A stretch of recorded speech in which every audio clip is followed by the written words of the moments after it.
Martial Peak, Kabanata 4869. Bago ang Black Ink, lahat ay langgam. Anong gusto mong gawin ko? Tanong ni Yang Kai. Gawin ang mas maraming tao sa ating mga kasama. May malabong ngiti sa mukha ni Luan Baifeng. Maraming tao sa Black Territory ngayon. Sila ang sustento na kakailanganin ni Master kapag nagising siya, kaya hindi natin pwedeng palampasin ang pagkakataong ito.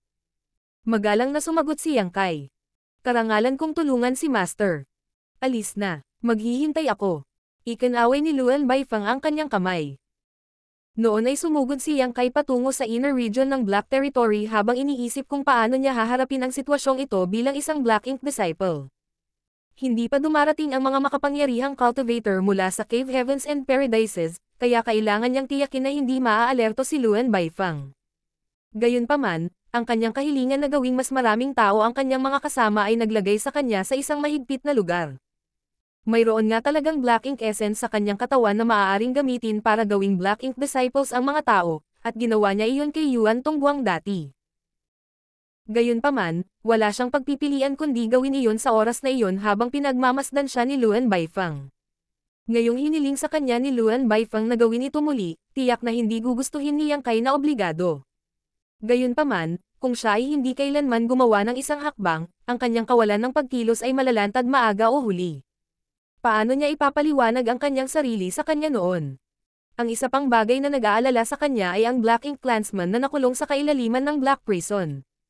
Noong nakaraan, nagsagawa ng sakripisyo si Yang Kai at ipinatawag ang dakilang Will sa pagtatangkang alamin ang pinagtatagwa ng kabilang partido, ngunit ang kanyang pagtatangka ay naging isang kabiguan.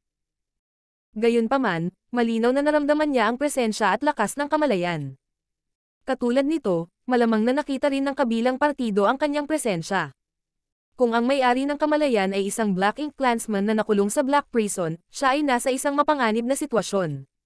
Dahil sa mahabang panahon ng pagkakakulong, ang Black Ink Clansman sa kailaliman ng Black Prison ay mahimbing na natutulog, ngunit kapag nagising sila, maaaring mapansin nila ang kanyang presensya. Kapag dumating ang oras na iyon, agad na malantad ang kanyang pagkakakilanlan. Kaya naman, naniniwala si Yang Kai na ilang oras na lang bago makompromiso ang kanyang pagkakakilanlan. Ito ay isang karera laban sa oras. Kung ang mga masters mula sa Cave Heavens at Paradises ay maaaring dumating bago siya malantad ay magiging maayos ang lahat. Gayunpaman, kung hindi nila makakamit iyon, siya ay nasa panganib. Habang umaalon ang kanyang emosyon sa kanyang puso, tumungo siya sa Orstar 16. Sa sandaling bumaba siya mula sa langit, napansin ng mga cultivator sa Orstar 16 ang kanyang presensya. Hindi nagtagal, lumapit ang matandang lalaki na nagngangalang Yuan Tongguang, at ang iba pa at binati siya. Pagbati, Sect Master Yang. Tumanggo si Yang Kai. Nakatingin lang ako sa paligid. Asikasuhin ang sarili mong negosyo. Lahat sila ay sumagot. Oo. Si Yuan Tongguang at ang iba ay nagkalat at nagpatuloy sa pagmimina. Nagpasya si Yang Kai na manatili sa Orstar 16 sa ngayon.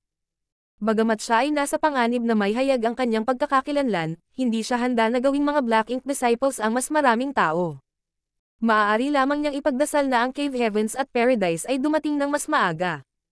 Pagkatapos gumawa ng ilang kalkulasyon, napagtanto niya na 1 hanggang 2 buwan na lang mula nang umalis si Luo Tinghi at ang iba pa. Gaano man sila kabilis, kailangan pa rin ang tulong patungo sa lugar na ito. Sa kabutihang palad, walang hindi inaasahang nangyari sa susunod na kalahating buwan. Habang nakatuon si Yuan Tongguang at ang iba pa sa pagkuha ng mga materyales, walang intensyon si Luan Baifeng na hanapin siya. Ito ay nagbigay daan kay Yang Kai na magkaroon ng ilang mapayapang araw. Gayunpaman, hindi nagtagal ay natuklasan niya ang isang bagay na nagparamdam sa kanya na hindi makapagsalita. Mayroong kabuuang 13 na Heaven Opening Realm Masters na kumukuha ng mga materyales sa Orstar 16 ngayon. Ang pinakamakapangyarihan ay ang matandang may apelyidong Yu, na nakasakay sa isang blue-eyed toad. Siya ay nasa 5th grade habang ang iba ay nasa 3rd grade at 4th grade Heaven Opening Realm. Lahat ng 13 Heaven Opening Realm Masters ay na-transform sa Black Ink Disciples. Tila nakagawa na si Luan Baifeng ng hakbang bago ito. Si Yuan Tongguang ay ginawang Black Ink disciple ni Yang Kai, pagkatapos ay bumalik siya sa Orstar 16. Sa kanyang pakikipagtulungan, madaling mapasuko ni Luan Baifeng ang Heaven Opening Realm Masters sa lugar na ito.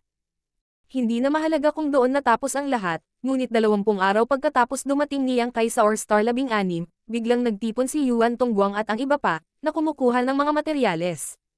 Nang mapansin ito, nagpa siya si Yang Kai na obserbahan sila kahit na hindi niya alam kung ano ang nangyayari.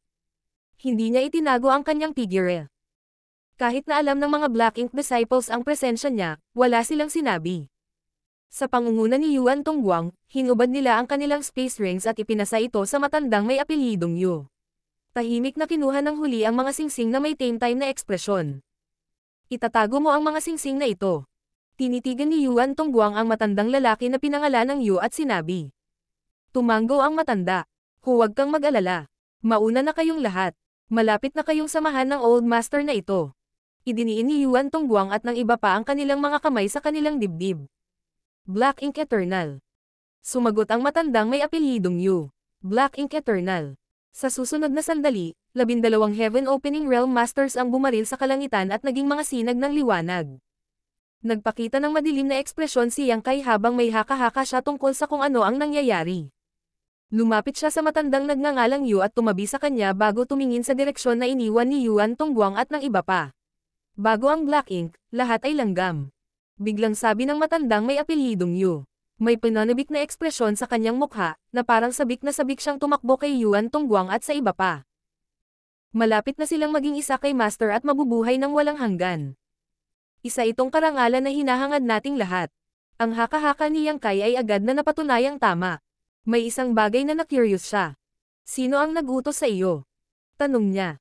Umiling ang matandang may apelyidong Yu. Walang nag-utos sa amin na gumawa ng kahit ano. Hanggat may pangangailangan ang Master, handa kaming isakripisyo ang aming sarili. Pwedeng ako na sa susunod, o kahit ikaw. Kumunat ang noo ni Yang Kai. Naramdaman kaya ng mga Black Ink disciples ang pangangailangan ng Black Ink clansman. Iyan ba ang dahilan kung bakit proactive nilang isinakripisyo ang kanilang mga sarili? Gayunpaman, walang oras si Yang Kai para pag-isipan ito.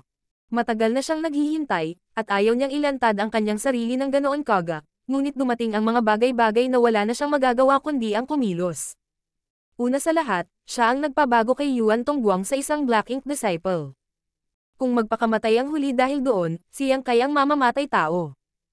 Hindi dahil wala pa siyang napatay dati, ngunit ang mga napatay niya ay pawang mga kaaway na hindi niya kayang makipagkasundo.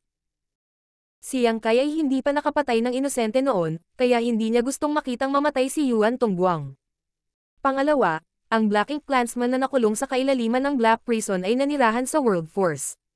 Sa pamamagitan ng pagharang kay Yuan Tongguang at sa iba pa, mapipigilan ni Yang Kai ang Black Ink clansman sa pagpapanumbalik ng kanyang sarili. Ang matandang lalaki na pinangalan ng Yu ay naging alerto habang nakatingin kay Yang Kai.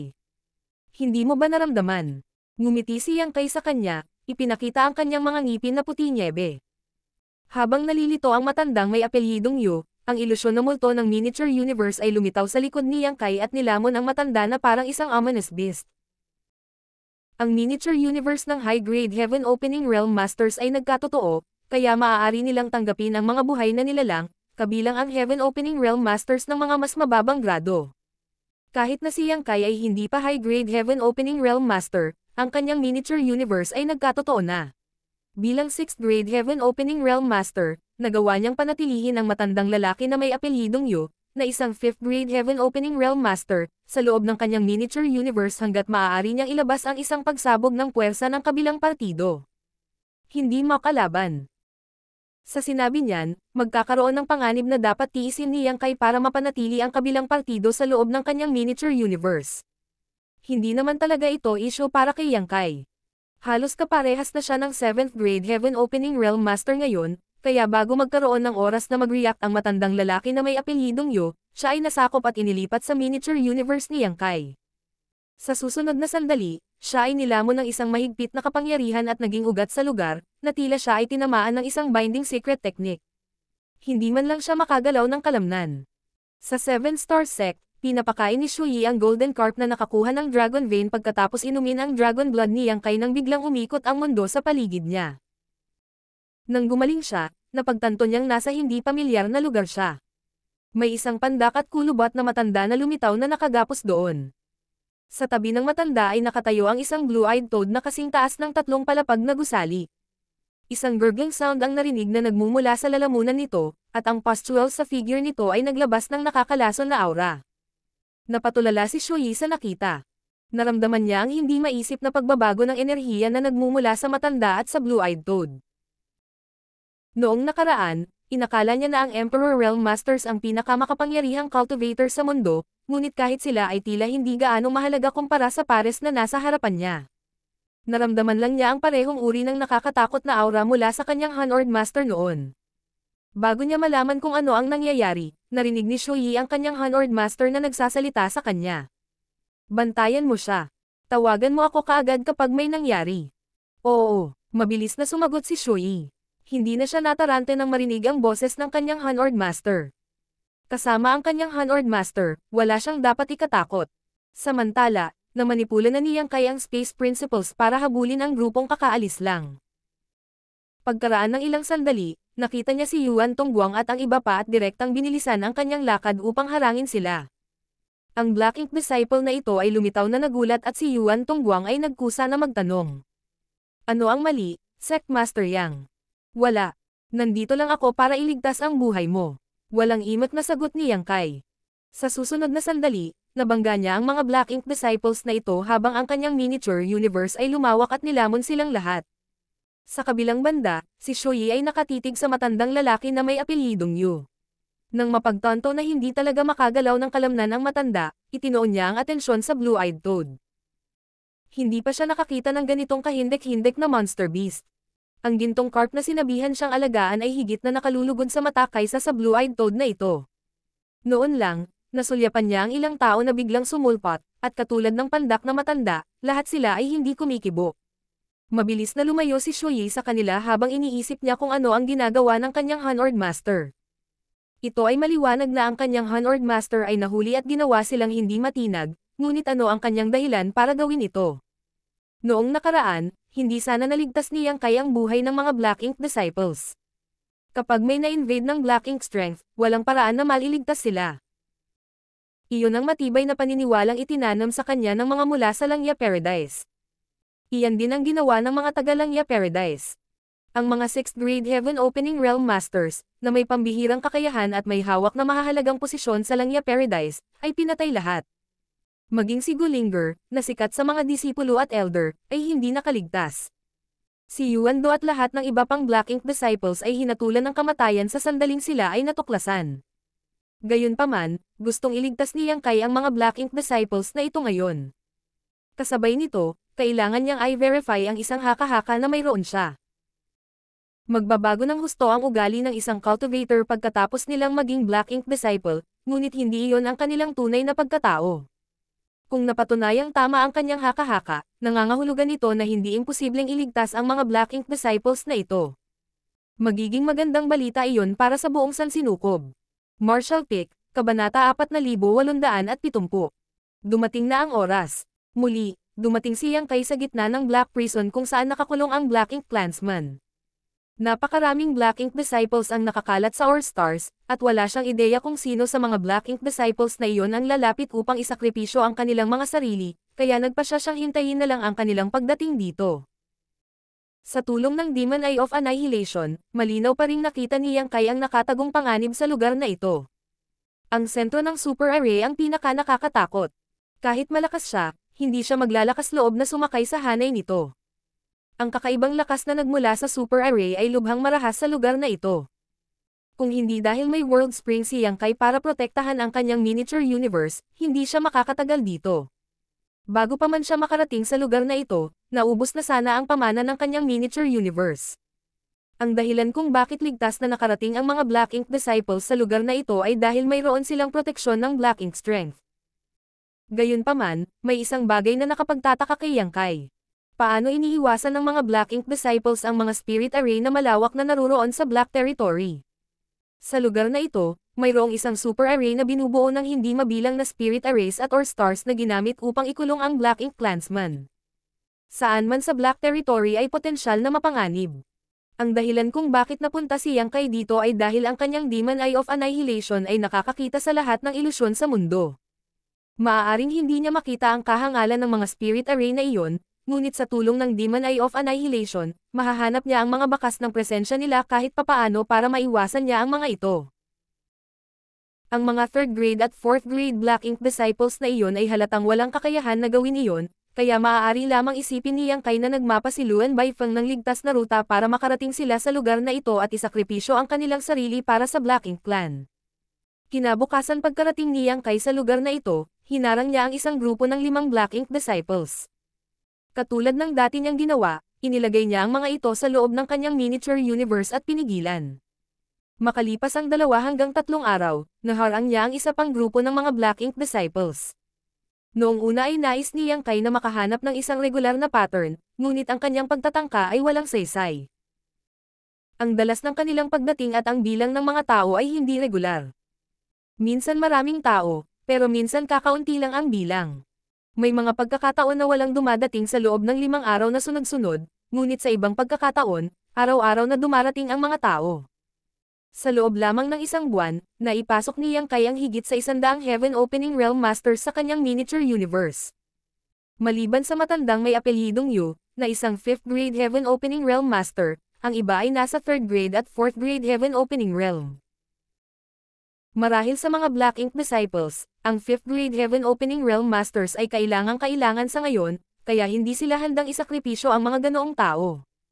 Naramdaman ni Yang Kai na ang nangyayari sa lugar na ito ay malalantad sa lalong madaling panahon.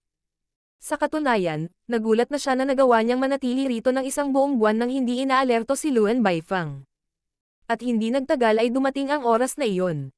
Isang araw, nang si Yang Kai ay nagpapahinga sa kawalan habang siya ay matiyagang naghihintay sa pagdating ng mga Black Ink disciples, bigla niyang iminulat ang kanyang mga mata. Isang ginawang bomb alot sa kanya, na nagudyok sa kanya na buhayin ang kanyang world force para protektahan ang kanyang sarili. Tila may nakatagong tingin na sumulyap sa kanya mula sa kaibuturan ng kawalan. Ang matinding kamalayan na naramdaman niya noong nag-aalay noong nakaraan ay lumitaw para sa isang hininga bago muling naglaho. Ang kamalayan ay hindi na maramdaman, na tila ito ay walang iba kundi isang ilusyon. Gayunpaman, ganap na alam ni Yang Kai na hindi ito isang ilusyon. Hinaharang niya ang mga Black Ink disciples sa lugar na ito, kaya ang Black Ink clansman, na mahimbing na natutulog, ay walang anumang pagkain sa loob ng isang buwan. Walang alinlangan na ang Black Ink clansman ay naalerto, kaya naman nagising sila mula sa kanilang pagkakatulog ng ilang sandali. Walang ideya si Yang Kai kung ang kabilang partido ay nakatulog na muli, ngunit sigurado na siya ngayon na ang Black Ink clansman na may kamay sa Langya Paradise ay kapareho ng isa na nakulong sa Black Prison. 2 beses na niyang naramdaman ang parehong kamalayan, kaya naisip niyang tama ang kanyang haka-haka. Ito ay talagang magandang balita, dahil maaaring mayroon lamang isang Black Ink clansman na naruroon sa 3,000 mundo. Noong una ay nag-aalala si Yang Kai na marami pang miyembro ng Black Ink clan ang nagtatago. Ang masamang balita ay ang isang labanan ay nalalapit na ngayon. Malamang na mayroong libu-libong Black Ink disciples sa Black Prison, habang si Yang Kai ay nag-iisa. Napansin na ng nakakulong na Black Ink clansman ang kanyang presensya, kaya walang paraan na ang mga Black Ink disciples ay wala pa ring ideya ngayon. Sa nakalipas na buwan, hindi lang naghihintay si Yang Kai, sa halip, pinaplano na niya ang susunod niyang gagawin, at ngayon na ang oras para kumilos siya. Una niyang hinugot ang ilang space beacon at ikinalat ang mga ito sa walang laman.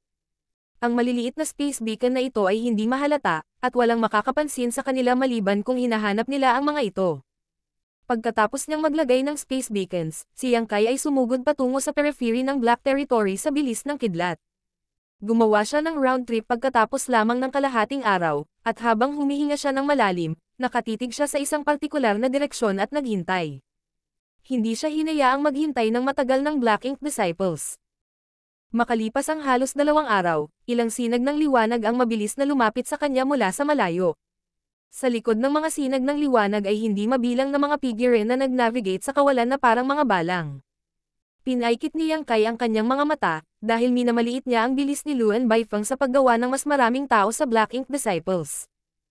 Noong nakaraan, sinabi sa kanya ni Luan Baifeng na mayroong humigit kumulang 1,000 Black Ink disciples sa Black Territory, ngunit ang bilang ay tumaas ng ilang beses ngayon. Habang pinagmamasdan ni Yang Kai ang mga Black Ink disciples na ito, nasiksikan sa lugar na ito, at itinuring na mayroong hindi bababa sa 5,000 sa kanila. Bagamat karamihan sa kanila ay nasa 3rd grade at 4th grade Heaven Opening Realm, 5,000 cultivators ay isang puwersa pa rin na dapat isaalang-alang. Ang taong namumuna sa daan ay walang iba kundi si Luan Baifeng, na sinundan ni Zinpang at ang bagong 6th grade Heaven Opening Realm Master, si Fan Shuqi. Huminto sila sa isang lugar na ilang dosenang kilometro ang layo mula sa Yangkay. Tinitigan ni Luan Baifang ang lalaki na may madilim na ekspresyon, galit at hindi paniniwalang nakasulat sa buong mukha niya. Nakita niya ang black ink insect na tumagos sa katawan ni Yangkay at ginawa siyang black ink disciple gamit ang sarili niyang mga mata. Noong una, inisip niya na si Yangkay ay isa sa kanilang mga kasama, kaya buong-buo siyang nagtiwala sa kanya sa panahong ito. Gayunpaman, hindi niya inaasahan na ang lahat ng ito ay isang gawa lamang. Kung ang kanyang master ay hindi nagbigay ng utos sa maikling sandali na siya ay nagising, siya ay nasa kadiliman pa rin tungkol dito. Alam na alam niya kung gaano kalakas si Yangkay, kaya alam niya na hindi siya makakapareha sa kanyang sarili, kaya naman agad niyang tinipon ang lahat ng Black Ink Disciples at lumapit para patayin si Yangkay anuman ang halaga. Paano mo nagawa? Tumangala si Luan Baifang sa kanya. Ang tanong na ito ay bumabagabag sa kanya. Dahil nagawa pa ni Yangkay na pigilan ang pagsalakay ng Black Ink Insect, walang ibang paraan na maaaring magbago sa kanya bilang isang kasama. Kung hindi niya maisip ang dahilan sa likod nito, hindi niya mapagkakatiwalaan ang anumang bagong Black Ink Disciples. Kung walang tiwala, hindi na makakapagtulungan ang mga Black Ink Disciples. Bakit hindi ka manghula? Ngumisi si Yangkay. Inaasahan na hindi nito sasabihin sa kanya ang totoo, dahil mas masaya siyang tumigil sa oras. Sinabi ni Luan Baifang. Maraming profound yin bamboo ang natagpuan sa New Great Territory. Dahil ang iyong miniature universe ay nagkatotoo, nagagawa mong alagaan ang profound yin bamboo. Bilang isa sa 12 minor universe pillars, ang profound yin bamboo ay kapakipakinabang sa miniature universe. Hindi lamang nito mapapatibay ang miniature universe, ngunit maaari rin itong palayasin ang anumang panlabas na impluensya. Iyon ba ang dahilan sa likod nito? Pinalakpak ni Yangkay ang kanyang mga kamay. Talagang matalino ka. Gayunpaman, umiling si Luan Baifang. Bagaman hindi ka panipaniwala ang profound yin bamboo, hindi nito kayang labanan ang impluensya ng Black Ink Insect. Sa katunayan, walang 12 minor universe pillars ang makakagawa niyan, maliban na lang kung mayroon kang isa sa 4 great universe pillars. Sa puntong ito, nagbago ang ekspresyon ni Luan Baifang. Nais kong iligtas ang iyong buhay, ngunit ngayon ay tila hindi ko na kayang gawin iyon. Sa isa sa 4 great universe pillars na nagpoprotekta sa kanyang miniature universe, si Yangkay ay hindi kailanman magiging kanilang kasama. Bagamat mahirap bantayan ang Black Ink Strength, ang 4 great universe pillars ang pinakamalaking kalaban nito. Sinulyapan ni Yangkay ang mga tao sa likod niya at nginisyan. Sa tingin mo ba ay makakaasa ka sa mga taong ito para patayin ako, Luan Baifang? Sigurado ka bang hindi ito ang lahat ng iyong wishful thinking? Kahit na hindi sila pamilyar sa lakas ko, wala ka rin bang alam tungkol dito? Ngumuso si Luan Baifang. Tingnan natin kung kaya kanilang patayin o hindi. Sa kabila ng sinabi niya, hindi niya agad inutusan ang mga ito na kumilos. Sa halip, tinanong niya. Nagsinungaling ka sa akin na ang mga taong iyon ay pupunta sa Voidland at High Heaven Palace para makakuha ng mas maraming tao na pumunta, hindi ba? Tiyak na nagpunta sila upang humingi ng tulong, tama ba? Tama. Tumanggo si Yangkay bilang pag-amin. Kung walang mangyayaring hindi inaasahan, malapit nang dumating ang mga masters mula sa Cave Heavens and Paradises. Kaya paano kung dumating sila? Si Luan Baifang ay hindi natarante kahit kaunti. Hanggat makakawala si master sa kanyang mga tanikala, ang mga tinatawag na Cave Heavens and Paradises ay walang iba kundi mga mahihina. Bago ang Black Ink, ang lahat ay langgam. Napabuntong hininga si Yangkay. Luan Baifang, pakinggan mo ang boses sa iyong puso. Hindi ikaw ang tunay mong sarili ngayon. Naiimpluwensyahan ka lang ng Black Ink Strength. Bilang isang babae, nagawa mong makapasok sa 6th grade Heaven Opening Realm, hindi ka dapat maging mahina ang loob. Kabastusan. Sumigaw si Luan Baifang. Wala kang karapatang punahin kami. Umiling si Yangkay at tumahimik.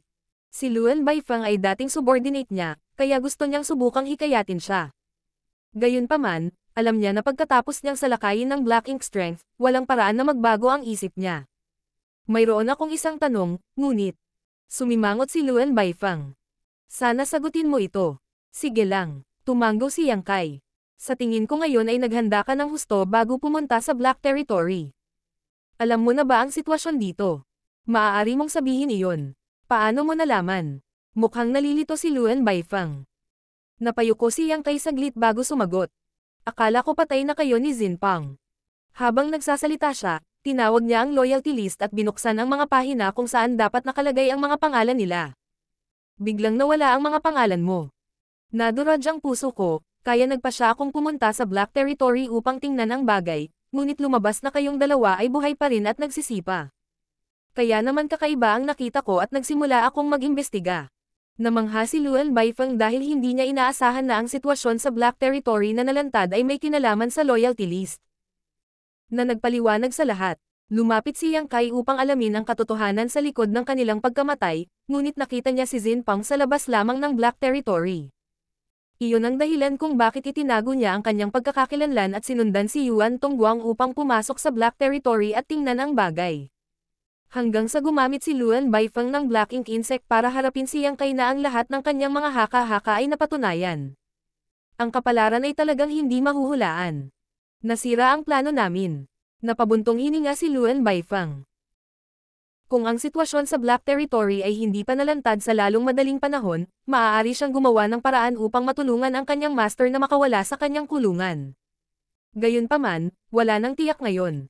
Kahit na sinabi niyang hindi siya naabala ng mga masters mula sa Cave Heavens and Paradises, talagang tinuturing niya sila bilang mga arkong kaaway. Pagkatapos ng lahat, ang Cave Heavens at Paradises ay umiral na sa loob ng mahabang panahon, at sila ay nakaipon ng isang hindi mabilang na pamana. Ang mahihinang Black Ink disciples sa Black Territory ay tiyak na walang kalaban-laban para sa kanila. Ang lahat ng ito ay nangyari dahil kay Yang Kai, kaya inaasahan na si Luan Baifeng ay nagagalit sa kanya.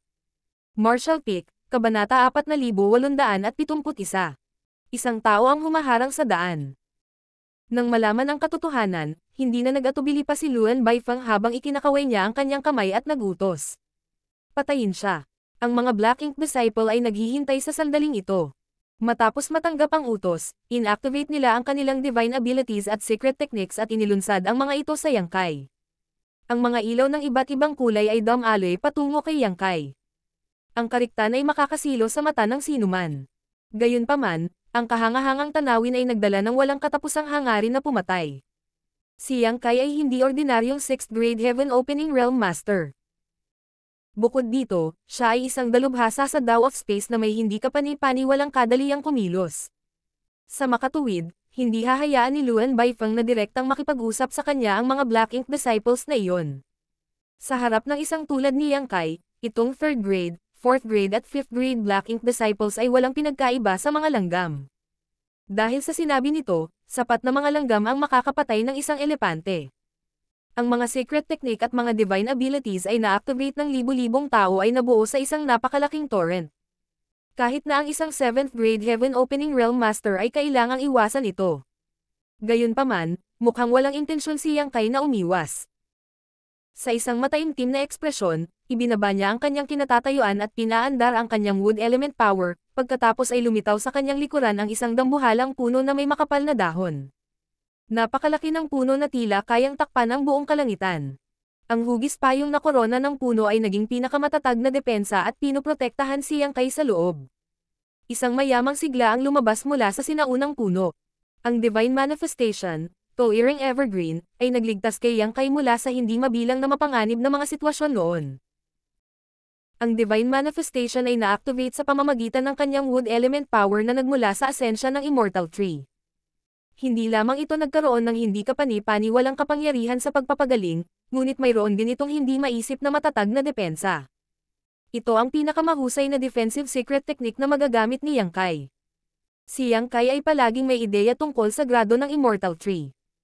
Marahil ito ay nasa 9th grade, o marahil ito ay nireranggo sa itaas niyan. Pagkatapos ng lahat, ito ang pinakabihirang at pinakamahalagang kayamanan ng wood element, kaya hindi nakakagulat kung ito ay naranggo sa kabila ng 9th grade. Gayunpaman, ito ay hypothetical lamang dahil walang naitatag na ranggo sa itaas ng 9th grade. Ang mga divine abilities at secret technique na itinapon ng mga 3rd grade, 4th grade at 5th grade Heaven Opening Realm Masters na iyon ay tumama sa malaking korona ng puno at isang berdeng ilaw na nag-alon, na nagpapadala ng isang layer ng ripples. Gayunpaman, nanatiling hindi nasaktan si Yang Kai. Kinagat ni Luan Baifeng ang kanyang mga ngipin at tumitig kay Yang Kai. Dahil hindi siya kailanman nag-utos sa kanila na huminto, ang mga Black Ink disciples na ito ay nagpatuloy sa pagsabog ng kanilang secret techniques at divine abilities kay Yang Kai. Lahat sila ay lumalabas habang itinuturing nila ang figure sa kanilang harapan bilang kanilang pinakamalaking kaaway at wala nang ibang nais kundi ang sirain siya. Kahit na nagawa ni Yang Kai na palayasin ang mga round ng siksik at tuloy-tuloy na pag-atake sa ngayon, hanggang kailan siya magtitiyaga. Ilang saglit lang, mabilis na lumiit ang dambuhalang puno, at maging ang berdeng kinang ay lumabo. Makalipas ang isang oras, ang napakalaking puno ay nabawasan sa laki ng isang normal na puno at ang mga nakasabit na sanga ay maaari lamang maprotektahan ang isang maliit na lugar sa paligid ng Yang Kai. Gayunpaman, ang Black Ink Disciple ay tila hindi humihinto anumang oras sa lalong madaling panahon. Isang mapanoksong ngiti ang kumalat sa mukha ni Luan Baifeng. Napabuntong hininga si Yang Kai, alam niyang hindi na siya makakapagtiyaga pa. Kahit na malakas ang Toe-Earring Evergreen, hindi nito kinaya ang walang humpay na pambobomba mula sa libu-libong Black Ink Disciples. Ang katotohanan na ito ay tumagal ng mahabang panahon ay isang patunay kung gaano ito kahanga-hanga. Sa sandaling ipikit ni Luan Baifeng ang kanyang mga labi, si Yang Kai ay biglang nawala sa lugar. Ang kanyang ekspresyon ay nagbago ng husto at walang pag-aalinlangan, naglabas siya ng ilang array plate. Alam niya kung ano ang gustong gawin ni Yang Kai, kaya handa siyang mabuti para dito. Bilang eksperto sa Tao of Spirit Arrays, maglalaan siya ng oras sa paggawa ng maraming array plate. Isang malakas na spirit array ang nasil sa loob ng bawat array plate, at kapag na-activate na ang mga spirit array na ito, magagamit ang mga ito laban sa kanyang mga kaaway sa isang sandali. Sa isang iglap, ilang array plate ang sumabog. Isang sealing array at isang killing array ang lumawak sa harapan niya habang tatlong bewildering array ang nag-overlay sa isa't isa at nilamon siya. Nakarinig ng mga malalakas na tunog mula sa kanyang harapan. Sa sandaling nabuo ang killing array, pilit itong winasak ni Yang Kai. Napabuntong hininga lang din ang sealing array bago ito nabasag. Gayunpaman, biglang tumigil si Yang Kai sa kanyang kinatatayuan. May ulap sa harapan niya kung saan hindi mabilang na mga ilusyon ang bumungad, ngunit si Luan Baifeng ay wala kahit saan. Natural, nagtatago siya sa loob ng bewildering arrays na na-activate niya. Parang mailap ang boses niya habang ngumisi. Gusto mo muna akong mahuli. Mangarap pa, hinihikayat kitang pumasok at subukan ito. Sa isang iglap, ang kaliwang mata ni Yang Kai ay kumikinang na may gininto ang liwanag habang nagpapakita ang kapangyarihan ng kanyang Demon Eye of Annihilation. Gayunpaman, hindi niya makita ang mga nakaliligaw na array. Ang mga spirit array na itinakda ni Luan Baifeng ay makapangyarihan, at kaunti lang ang alam niya tungkol sa Tao of Spirit Arrays, kaya hindi siya maglalakas loob na manghimasok ng padalos-dalos. Walang nanalo o natalo pagkatapos ng maikling pagpapalitan ng mga galaw na ito. Gayunpaman, ang mga Black Ink Disciples ay hindi naapektuhan habang sila ay nagbago ng direksyon at patuloy na ibinabato ang kanilang mga secret technique at divine abilities kay Yang Kai. Kinagat ni Yang Kai ang kanyang mga ngipin at bumantong hininga. Mas mabuting huwag ka nang magpakita, kung hindi, papatayin kita. Habang nagsasalita siya, nalunod siya sa hindi mabilang na secret techniques at divine abilities. Ang ilan sa mga Black Ink Disciples ay mukhang tuwang-tuwa, ngunit ang mataas na boses ni Luan Baifeng ay umalangaw sa susunod na sandali. Mag-ingat. Ang bastos na ito ay hindi madaling mamatay. Gaya ng inaasahan, biglang lumitaw si Yang Kai sa ibang lugar sa larangan ng digmaan. Ang ilusyon na multo ng kanyang miniature universe ay lumawak at nilamon ang mga Black Ink Disciples, na nakatalikod sa kanya, na parang isang ominous beast. Ang illusory phantom at Yang Kai pagkatapos ay nawala. Samantala, mahigit 100 Black Ink Disciples din ang nawala. Ang pagliko ng mga pangyayari ay nakakuha ng atensyon ng maraming Black Ink Disciples nang lumingon sila sa direksyong iyon. Gayunpaman, lumipat na si Yang Kai sa ibang lugar. Katulad ng nangyari kanina, lumawak at kumunat ang kanyang miniature universe sa isang kisap mata. Lahat ng Black Ink Disciples sa lugar na iyon ay sinipsip sa kanyang miniature universe. Itong mga 3rd grade, 4th grade at 5th grade Black Ink Disciples ay walang kapangyarihang lumaban. Ang buong larangan ng digmaan ay parang isang malaking biskwit na 2 beses nang nakagat ni Yang Kai. Pagkatapos ay sinundan ito ng pangatlo, pagkatapos ay pang-4 na kagat. Sa bawat kagat, hindi bababa sa 100 Black Ink Disciples na nagsama-sama ang mawawala. Galit si Luan Baifeng. Nagdala siya ng ilang libong Black Ink Disciples sa lugar na ito upang patayin si Yang Kai at sugpuin ang krisis sa simula. Gayunpaman, ngayon ay tila siya ay masyadong walang muwang. Ang karaniwang 6th grade Heaven Opening Realm Master ay hindi kayang harapin ang napakaraming Black Ink Disciples. Gayunpaman, si Yang Kai ay hindi ordinaryong 6th grade Master. Kahit na hindi siya kalaban para sa kanila, palagi niyang manipulahin ang space principles at tumakas. Sa pamamagitan ng pagmamasid sa kanyang mga kilos, sa wakas ay natanto ni Luan Baifeng ang kanyang mga intensyon. Maliwanag na hindi niya intensyon na tumakas, at hindi rin niya gustong patayin ang sinuman sa mga Black Ink disciples na ito. Ang kanyang plano ay sugpuin sila sa loob ng kanyang miniature universe.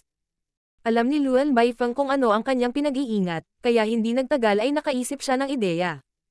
Ang kanyang mga mata ay naging ganap na itim at bilang pinuno ng mga Black Ink disciples na ito, nagpadala siya ng isang order sa kanilang lahat. Sa susunod na sandali, libo-libong Black Ink disciples ang sumugod patungo sa gitna ng Black Prison. Sa una ay nilayon nilang patayin si Yang Kai, ngunit lahat sila ay hindi pinansin ngayon. Kahit na dumaan siya sa kanila, hindi man lang siya tinitigan ng mga ito. Huwag mo nang isipin iyon. Si Yang Kai ay umungal at bumagsak sa mga Black Ink disciples na iyon habang ang kanyang miniature universe ay bumukol. Saan man siya magpunta, ang malaking bilang ng mga Black Ink disciples ay sisipsipin sa kanyang miniature universe. Maririnig ang tawa ni Luan Baifeng na nagmumula sa loob ng arrays habang tinutuya niya. Maaari mo bang pigilan silang lahat? Lahat kami ay handang isakripisyo ang aming sarili para sa Master. Hindi na niya gustong patayin si Yang Kai, dahil siya at ang Black Ink disciples ay hindi kayang gawin iyon. Gayunpaman, ang mga Black Ink disciples ay maaaring isakripisyo ang kanilang mga sarili upang mapangalagaan ang natutulog na Master. Hanggat maibabalik ng kanilang Master ang kanyang kapangyarihan, magagawa niyang gisingin at palayain ang kanyang sarili. Sa panahong iyon, maging ang makapangyarihang mga cultivator mula sa Cave Heavens at Paradises ay mapapahamak, lalo pa ang isang Yang Kai lamang. Ito pa rin ang kanyang orihinal na plano. Noong una, gusto niyang magdahan-dahan at gumugol ng ilang dekada upang tapusin ang gawaing ito upang hindi siya makaakit ng anumang hindi gustong atensyon. Gayunpaman, dahil nalantad ang sikreto, wala siyang ibang magagawa kundi gawin ito ng mas maaga. Ang mga masters mula sa Cave Heavens at Paradises ay papunta na sa lugar na ito. Kung ang kanilang guro ay hindi makakawala sa bilangguan sa tamang panahon, ang libo-libong Black Ink disciples na ito ay hindi magagawang ipagtanggol ang kanilang sarili. Sa halip na hayaan ang mga Black Ink disciples na ito na patayin ng mga mula sa Cave Heavens and Paradises, naisip ni Luan Baifeng na dapat nilang isakripisyo ang kanilang sarili para sa Master. Walang makakapidyo sa isang taong determinadong mamatay, hindi pa banggitin na mayroong libo-libong Heaven Opening Realm Masters na matigas na isakripisyo ang kanilang sarili. Binaril ni Yang Kai ang pulutong ng mga Black Ink disciples, at saan man siya pumunta, isang malaking lugar ang aalisin dahil ilang daang Black Ink disciples ang itatago sa loob ng kanyang miniature universe. Nakatayo sa harap ng gitna ng Black Prison, nakaharap niya ang mga Black Ink disciples na sumusugod sa direksyon niya. Lahat sila ay nagpakitang banal na parabang sila ay sasalubungin ng buhay na walang hanggan sa halip na kamatayan. Ang iyong mga aksyon ay walang saysay. Ngumisi si Luan Baifeng sa pagtatangkang sirain ang kumpiyansa ni Yang Kai. Hindi siya pinansin, si Yang Kai ay tahimik na nakatayo doon na may kalmadong ekspresyon.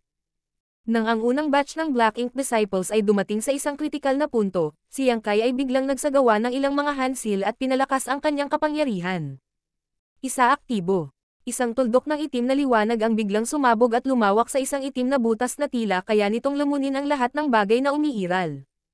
Ang itim na butas ay napakalaki na ang nakapalibot na espasyo ay nagsimulang lumubog dito. Ang walang pag-aalinlangan na Black Ink disciples ay agad na sinipsip dito at nawala. 12 ng mga Black Ink disciples ang nawala ng ganoon na lamang. Si Luan Baifeng, na nagtatago sa kanyang arrays, ay nagbago ang kanyang ekspresyon nang makita niya iyon. Ang mga Black Ink disciples ay hindi tumigil sa pagsisikap na magpakamatay, kaya patuloy na bumubuo si Yang Kai ng iba't ibang mga selyo ng kamay habang siya ay tumatakbo.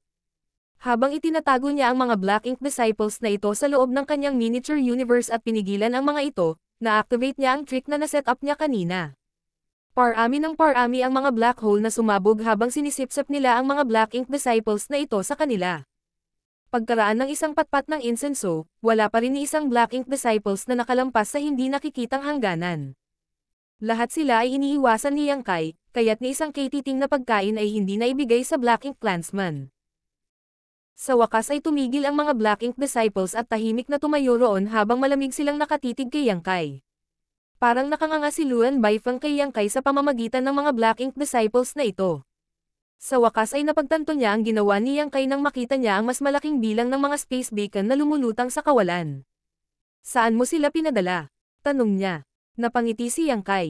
Dahil hindi ko sila kayang patayin, maaari ko lang silang ipadala sa malayo. Napag-isipan na niya ang isyong ito noong nagsiset up siya ng trick. Ang mga Black Ink Disciples ay hindi maaaring payag ang mamatay kahit saan malapit sa lugar na ito, dahil ang kanilang pagkamatay ay magiging mga sustansya para sa Black Ink Clansman. Kaya naman, hindi kayang pumatay ni Yang Kai at maaari lamang silang sugpuin o paalisin. Marshall Pick, Kabanata 4872. Sigurado ka ba? Ang mga space beacon ay isang kapaki-pakinabang na tool na maaaring magkonekta sa dalawang malalayong lugar, at sa pag-activate ni Yang Kai, ang kapangyarihan ng space beacons ay lumaki. Ang Black Ink Disciples na sinipsip sa mga black hole ay ipinadala sa isang lugar na bilyon-bilyong kilometro ang layo. Bagamat maaaring bumalik ang mga Black Ink Disciples, aabutin sila ng ilang araw upang magawa iyon. Iyon lang ang magagawa ni Yang Kai sa sitwasyong ito. Ang tahimik na mga Black Ink Disciples ay biglang naghiwa-hiwalay at bulag na sumugod muli. Mas maraming space beacon ang sumabog at naging black hole habang iginuhit nila ang mga Black Ink Disciples na iyon sa kanila. Gayunpaman, ang lansihin ay hindi na kasing epektibo. Patuloy na lumipad si Yang Kai habang pilit niyang inilipat ang mas maraming Black Ink Disciples sa loob ng kanyang miniature universe at pinigilan sila. Gayunpaman, ang kanyang tibay ay hindi walang katapusan. Bagamat gumawa na siya ng mga naunang pag-aayos at ganap na nagsikap sa sandaling ito, hindi pa rin niya mapigilan ang lahat ng mga Black Ink Disciples na ito na patayin ang kanilang mga sarili. Sa kalaunan, isang Black Ink Disciple ang nakalusot sa blockade at bumagsak sa periphery ng Grand Array kung saan nakakulong ang Black Ink Clansman. Sumabog ang kapangyarihan ng Grand Array at ginawang alabok ang Black Ink Disciple. Ang kanyang miniature universe ay gumuho, at ang kanyang world force ay nawala. Bagamat dati nang nakita ni Yang Kai ang mga batch ng Black Ink Disciples na pinapatay ang kanilang mga sarili, hindi niya orihinal na naiintindihan ang kanilang intensyon. Hanggang sa narinig niya ang paliwanag ni Luan Baifeng ay nalaman niya ang dahilan. Habang pinagmamasdan niyang mabuti ang sitwasyon, napagtanto niya na ang world force na tumagas mula sa patay na Black Ink Disciple ay hinayla sa gitna ng Black Prison ng isang misteryosong puwersa. Walang duda na ang natutulog na Black Ink Clansman ay sumisipsip ng world force na iyon. Ang pangalawang Black Ink Disciple ay bumagsak sa Grand Array. Parami ng parami ang Black Ink Disciples na nakalusot sa blockade at isinakripisyo ang kanilang sarili sa Black Ink Clansman. Ang lahat ng space beacon ay naubos na ngayon, at si Yang Kai ay naging kapansin-pansing tamad at hindi na kasing maliksi noon. Sa wakas ay lumitaw si Luan Baifeng, na nagtatago sa kanyang spirit arrays. Nakatingin kay Yang Kai, napangiti siya. Hanggang kailan ka magtitiyaga? Nakikita niya ang problemang kinakaharap ni Yang Kai, kaya hindi na siya natatakot na saktan siya nito. Walang paraan na papatayin niya siya dito, kung hindi, ito ay katulad ng pagbibigay ng pagkain sa Black Ink Clansman. Sa kabilang banda, hindi niya ito naipasok sa kanyang miniature universe dahil siya ay isang 6th grade Heaven Opening Realm Master. Maaari lamang niyang panatilihin ang Heaven Opening Realm Masters na nasa ibaba ng 6th grade sa loob ng kanyang miniature universe. Higit pa rito, tiyak na naabot na ng kanyang miniature universe ang limitasyon nito. Sa ngayon, humigit kumulang 2,000 Black Ink Disciples ang sinipsip ni Yang Kai sa miniature universe na ito, na halos kalahati ng kabuuang bilang ng Black Ink Disciples dito. Sa kasamaang palad, may limitasyon ang kapasidad ng kanyang miniature universe, at sa bawat Black Ink Disciple na kanyang nalulunok, mababawasan ng kaunti ang kapasidad. Imposible para sa kanya na patuloy na makulong ang mga Black Ink Disciples na ito sa kanyang miniature universe. Sa katunayan, hindi na maiisip na nagawa niyang lumamon ng 2,000 Black Ink Disciples. Sa napakaraming bilang ng mga Black Ink Disciples sa loob ng kanyang miniature universe, inaasahan na magiging mahirap para kay Yang Kai na pakilyusan ang kanyang lakas, hindi pa banggitin na kailangan niyang ilihis ang malaking bahagi ng kanyang enerhiya upang sugpuin ang mga Black Ink Disciples na ito. Upang hindi nila siya magawang saktan mula sa loob. Dahil sa mga nakatagong panganib na ito kung kaya't hindi pinapanatili ng high-grade Heaven Opening Realm Masters ang iba pang Heaven Opening Realm Masters sa loob ng kanilang miniature universe sa kabila ng kakayahang gawin ito. Hindi nila ito gagawin maliban kung ito ay talagang kinakailangan. Una sa lahat, makakaapekto ito sa kanilang mga kakayahan na gamitin ang kanilang mga kapangyarihan sa pamamagitan ng pagpapanatili ng iba pang Heaven Opening Realm Masters sa loob ng kanilang miniature universe.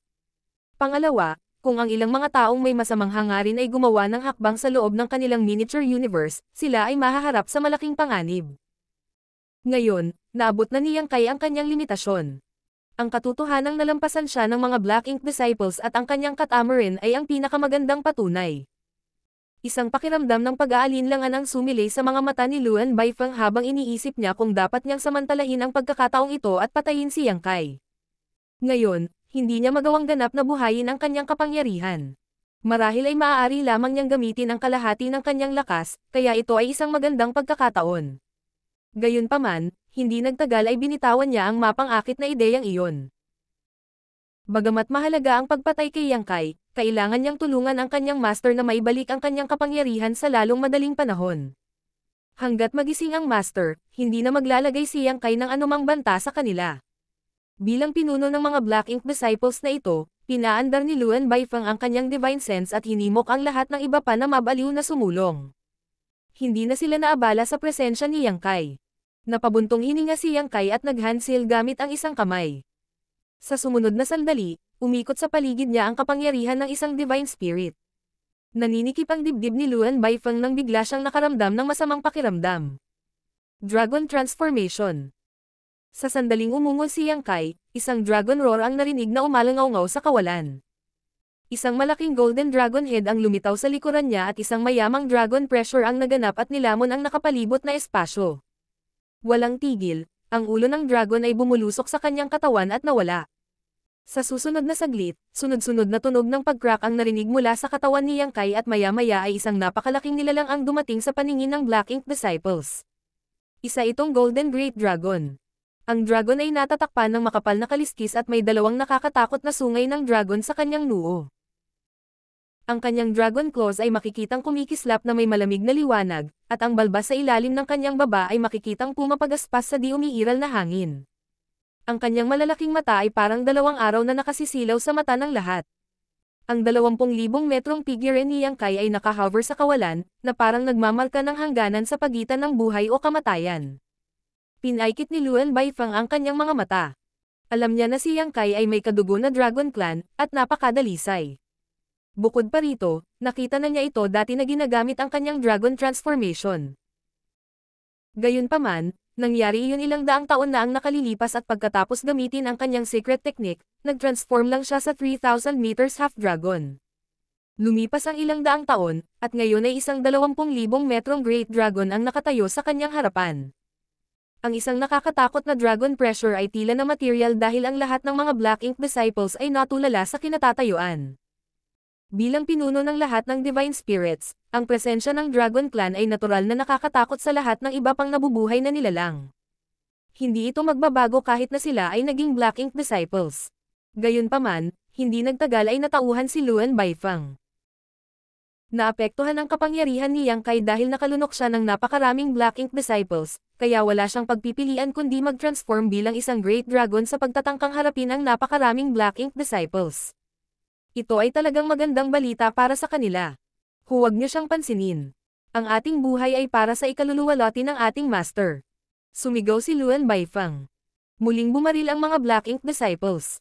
Kahit na napakalaki ng 20,000 metrong nilalang, maliit pa rin ito kung ihahambing sa malawak na kawalan. Tulad ng pagtaas ng tubig na dumarating sa isang bato, ang mga Black Ink Disciples na ito ay nagkalat sa harap mismo ng Great Dragon. Tiyak, hindi hahayaan ni Yang Kai na magtagumpay sila. Habang yumiikli ang distansya sa pagitan nila, itinaas niya ang kanyang dragon head at sa sumunod na sandali, isang nakakabinging dragon roar ang umalangaw-ngaw.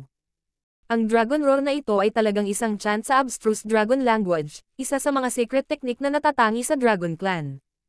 Ang lahat ng mga Black Ink Disciples na ito ay tila bumagsak sa isang hindi nakikitang pader habang sila ay napilitang huminto sa kanilang mga landas. Ang mga mahihina ay direktang nahimatay sa pagkakabunggo habang ang mga malalakas ay nakakita ng dugong umaagos mula sa kanilang mga tainga at ilong habang sila ay nagsuray-suray sa kawalan. Sa isang kisap mata, ilang daang mga natitirang Black Ink Disciples ang namatayan. Ang ekspresyon ni Luan Baifeng ay agad na naging galit. Hindi pa rin tumitigil ang Dragon Roar, kaya't ang mga Black Ink Disciples na may kamalayan pa rin ay nagmamadaling isinaaktibo ang kanilang mga kapangyarihan upang labanan ang impluwensya nito. Pagkaraan ng ilang sandali, unti-unting namatay ang Dragon Roar at ang mga may malay na Black Ink Disciples ay muling sumulong ng walang pag-aalinlangan. Sa pagkakataong ito, nagkahiwa-hiwalay pa sila sa isa't isa. Isang pakiramdam ng kawalan ng kakayahan ang sumilay sa mga mata ng Great Dragon. Ginawa na ni Yang Kai ang kanyang makakaya, ngunit hindi pa rin niya mapigilan ang mga Black Ink disciples na ito na isakripisyo ang kanilang mga sarili.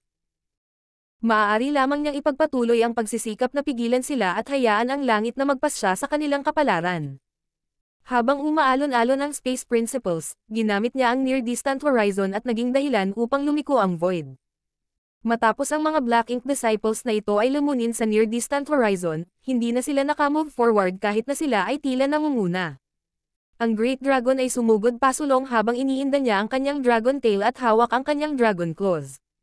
Maging ang mga sungay ng dragon sa kanyang noo ay naging mga sandata nang mawalan ng malay ang mga Black Ink disciples na ito.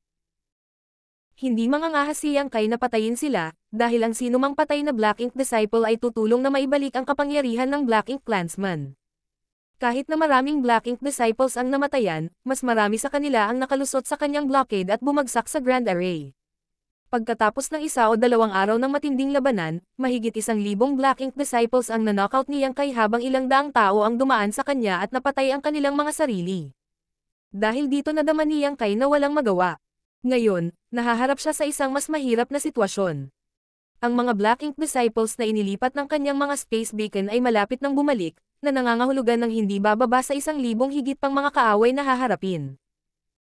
Ang mga Black Ink disciples ay naging pamilyar sa paraan ng pakikipaglaban ni Yang Kai, kaya hindi na niya napigilan ang napakarami sa kanila ng mag-isa. Napagtanto rin ito, si Luan Baifeng ay nagbigay ng isang matagumpay na ngiti sa kanya. Walang ideya si Yang Kai kung ano ang mangyayari kung maraming tao ang makalampas sa kanya. Marahil ang natutulog na Black Ink Clansman ay makakakuha ng sapat na pagkain at magising mula sa kanyang pagkakatulog. Sa harap ng gitna ng Black Prison, isang Great Dragon ang tahimik na umaaligid sa kawalan. Ang kanyang sariling katawan ang huling harang.